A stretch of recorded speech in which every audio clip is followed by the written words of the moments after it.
또르롱. 제가 원래 머리 푸르는 거 진짜 별로 안 좋아하는데 앞머리 자르니까 머리 푸른 게 더 잘 어울리네. 안녕하세요, 아르몽입니다. 오늘은 대망의 성형수술설을 풀려고 해요. 성형수술, 유튜버에게 놓칠 수 없는 컨텐츠잖아요. 일단은 제가 어떤 수술을 했는지 먼저 말씀을 드리자면은 눈밑 지방 재배치 수술을 했습니다. 제가 그간 영상에서 눈 밑에 이렇게 했을 때 볼록 튀어나오는 애벌레 같은 지방 때문에 얼굴이 너무 피곤해 보이고, 또 제가 눈 밑에 블러셔 하는 걸 좋아하는데 눈 밑에 블러셔를 하면은 그 지방이 좀 더 강조되고 지방 그림자가 조금 더 강조돼서 너무 사람이 피곤해 보이더라고요. 그래서 항상 이거 재배치하고 싶다 고민을 했던 그런 수술인데, 오늘 눈밑 지방 재배치 수술한 지 16일차 되는 날이고요. 눈밑 지방 재배치가 어떤 수술인지 말씀을 드리자면은, 제가 지금은 수술 후기 때문에 이렇게 했을 때 보이는 지방이 없잖아요. 근데 이제 사진 첨부를 할 텐데, 굳이 이렇게 하지 않아도 그냥 이렇게 있어도 눈 밑에 이렇게 손톱만한 지방이 볼록볼록 튀어나와 있어가지고 엄청 사람이 피곤해 보이고 좀 신경이 쓰이더라고요. 이렇게 눈 밑에 안쪽으로 그 지방을 펼치는 수술이에요. 그래서 눈밑 지방 제거가 아니고 재배치. 마치 얼굴 테트리스 하는 것 같죠? 지방을 막 이리 옮겼다 저리 옮겼다. 저는 사실 되게 간단한 수술이라고 생각을 했어요. 왜냐면은 뭐 눈밑 지방이 큰 것도 아니고 진짜 손톱만한 지방을 펼치는 건데 그거를 수술이라고 할 수 있나? 그래서 저는 시술쯤으로 생각을 했거든요. 그래서 고민을 되게 오랫동안 하기는 했지만 이 시기를 되게 충동적으로 결정을 했어요. 충동적으로 그냥 할래. 사실 주변에 성형한다는 친구가 있어서 갑자기 저도 하고 싶어가지고 나도 할래 하고 예약을 잡아버린 거였거든요. 요거 수술한다고 했을 때 제가 되게 가벼운 시술 정도로 생각을 했다고 했잖아요. 근데 성형외과에서 일하는 아는 분이 계시는데 그분이 너 그렇게 가볍게 생각할 게 아니다. 그러니까 수술을 해야 되는 상태는 맞는데 이게 너가 쌍꺼풀 수술했을 때처럼 그렇게 가벼운 게 아니다. 계속 이런 말을 하더라고요. 제가 성형수술이라고는 쌍꺼풀 수술밖에 안 해봤는데 쌍꺼풀 수술이 그 후 관리가 가장 쉬운 수술이래요. 그 얘기 듣고도 그냥 뭐 별거 아니라고 생각을 했는데 이번에 수술하고 이제 관리를 하다 보니까 진짜 성형수술 간단하게 생각할 게 아니구나 싶더라고요. 너무 힘들었어요. 지금 아직 붓기가 살짝 남아있는 상태거든요. 붓기도 살짝 남아있고 아직 완벽하게 자리 잡은 상태가 아니에요. 그래서 이렇게 만져봤을 때 이렇게 꾹 누르면은 멍든 거 누르는 것처럼 살짝 아픈 느낌도 있고, 지금 이 겉면이 어떤 느낌이냐면은 화장할 때 특히 느끼는데 그 치과에서 잇몸에 마취주사 맞고 나왔을 때 여기 입 주변 만지는 그런 느낌이에요. 뭔가 살짝 그런 감각이 아직 완벽하게 돌아오지 않은 느낌? 지금 16일 차인데도 아직도 그런 느낌이 살짝 있습니다. 근데 아까 말했던 그 성형외과에서 일하는 아는 분의 말에 따르면은 제가 붓기가 좀 오래 가는 편인 것 같다고 하더라고요. 그래서 붓기가 오래 가는 이유가 또 있어요. 제가 관리를 아주 엉망진창으로 했거든요. 일단은 수술을 어떻게 했는지부터 이렇게 말씀을 드리자면은, 일단 저는 쌍꺼풀 수술할 때 눈에 마취주사 맞는 게 너무너무 아파가지고 나는 죽어도 수면 마취 하겠다 이렇게 얘기를 했었거든요, 성형외과에.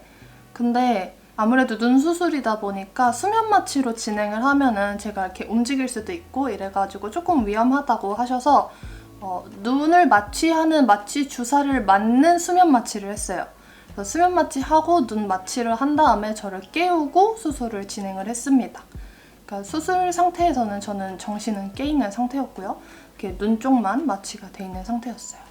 그래가지고 이제 수술하는 그런 느낌은 살짝 들고 아프거나 하지는 않았고요. 그냥 약간 긴장되니까 몸이 계속 이렇게 말렸다가 풀었다가 말렸다가 풀었다가 이런 상황으로 수술을 했거든요.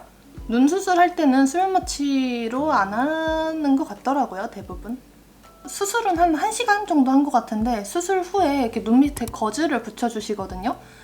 이렇게 눈 되게 넓게, 생각보다 넓게 붙여요. 이렇게 얼굴 가로에 전부 다 거즈를 붙인다고 생각을 하시면 될 것 같은데 이게 거즈로 압박이 빡 돼 있어야지 좀 더 빨리 자리 잡고 붓기도 빨리 가라앉고 많이 안 붓는데요.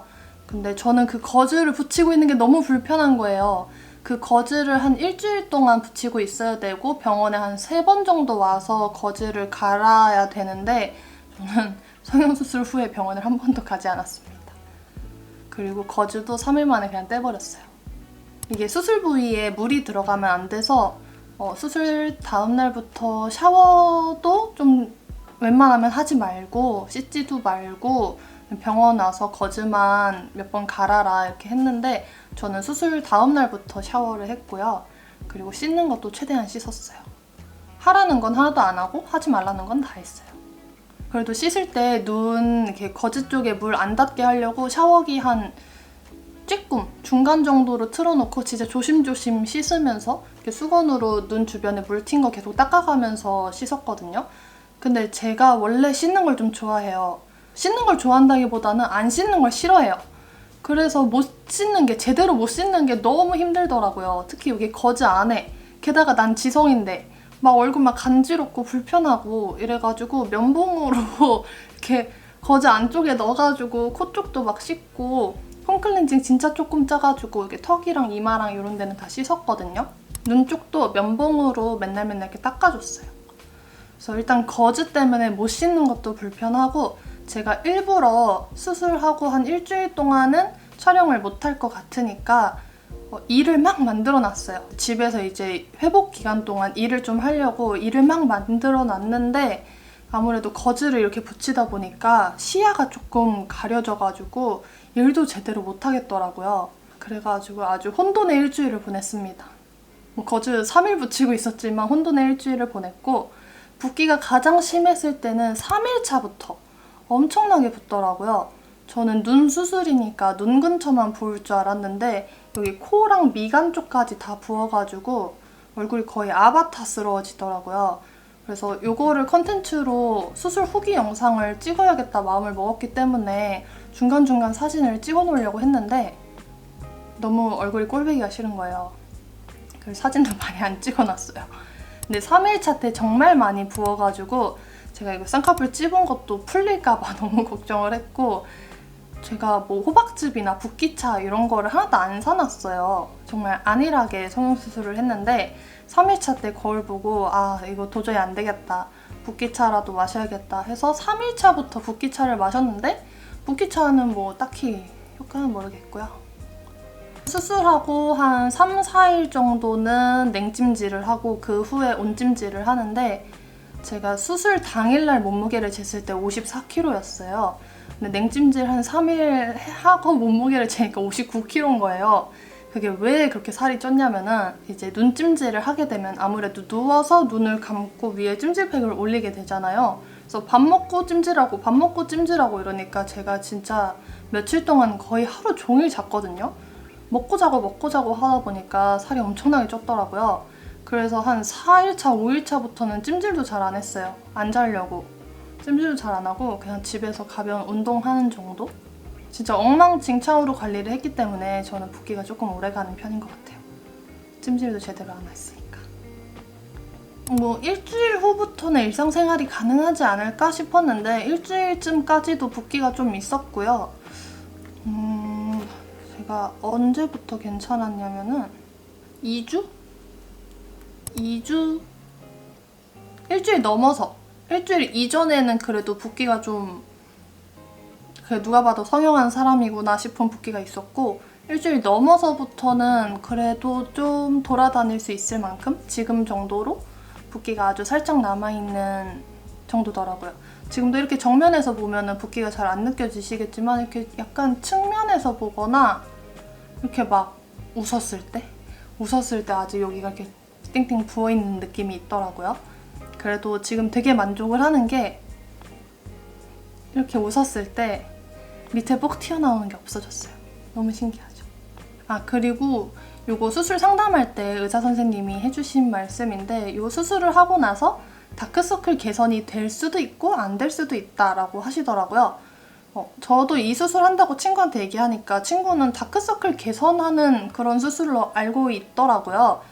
저는 다크서클은 크게 상관이 없어서 신경 쓰지 않았는데 저는 수술하고 다크서클이 개선된 편은 아닌 것 같아요. 근데 수술하고 나서 조금 억울했던 게 그래도 이거 성형수술이고 내가 일주일 넘게 고생을 해야 되는데 예뻐지는 수술이 아니고 좀 덜 피곤한 사람이 되는 수술이잖아요. 그게 좀 억울했어요. 기왕 성형수술 할 거면 좀 예뻐지는 수술을 하면 좋잖아요. 억울했지만 아무도 신경 쓰지 않는 저의 컴플렉스가 사라진 것 같아서 아주 만족 중입니다. 그래도 아직 여기 이렇게 부어있어. 여기. 가뜩이나 콧대가 없는데 이렇게 콧대 앞볼 쪽에가 부어있어가지고 아직도 약간 아바타스러움이 남아있긴 하지만 붓기 다 빠지고 나면은 괜찮을 것 같아요. 아무튼 오늘 눈밑지방 재배치 후기 풀어봤고요. 눈밑지방 때문에 좀 고민이신 분들에게 도움이 되는 후기 영상이었으면 좋겠네요. 그럼 다음 영상에서 만나요. 안녕.